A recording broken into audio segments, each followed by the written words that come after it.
Berdasarkan sensus penduduk tahun 2020, jumlah penduduk Indonesia sekitar 270 juta jiwa, di mana penduduknya terdiri dari berbagai suku, agama, bahasa, dan adat istiadat. Untuk agama, komposisi penduduk Indonesia bermayoritas beragama Islam, yakni sekitar 85,2% dan sisanya beragama Protestan 8,9%, Katolik 3%, Hindu 1,8%, Buddha 0,8%, dan lain-lain 0,3%. Hal ini menempatkan Indonesia sebagai salah satu negara yang berpenduduk muslim terbesar di dunia, meskipun secara resmi bukanlah sebuah negara Islam. Menurut beberapa teori yang ada, ajaran Islam masuk ke Indonesia melalui orang-orang dari berbagai bangsa. Sebagian dari mereka ada yang datang ke Nusantara untuk berdagang sembari berdakwah. Ada pula kaum ulama atau ahli agama yang memang datang ke Nusantara untuk menciarkan ajaran Islam.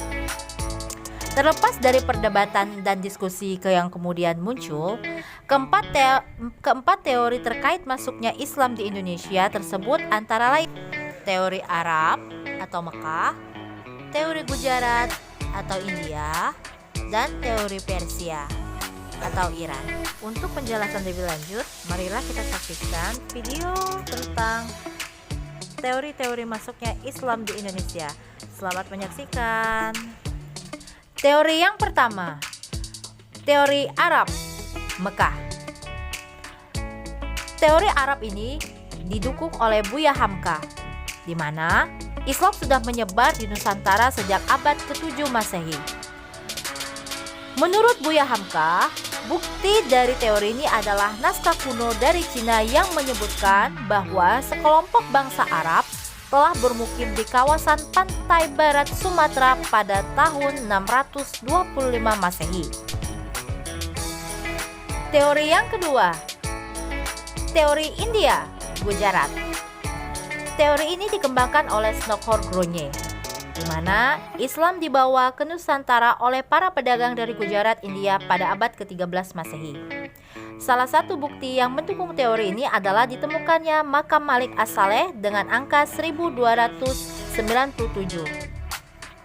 Ia merupakan pendiri dari Kesultanan Samudra Pasai di Aceh. Teori yang ketiga, teori Persia, Iran. Teori ini dikemukakan oleh Husain Jayadiningrat, di mana Islam masuk ke Nusantara dari bangsa Persia pada abad ke-13 Masehi.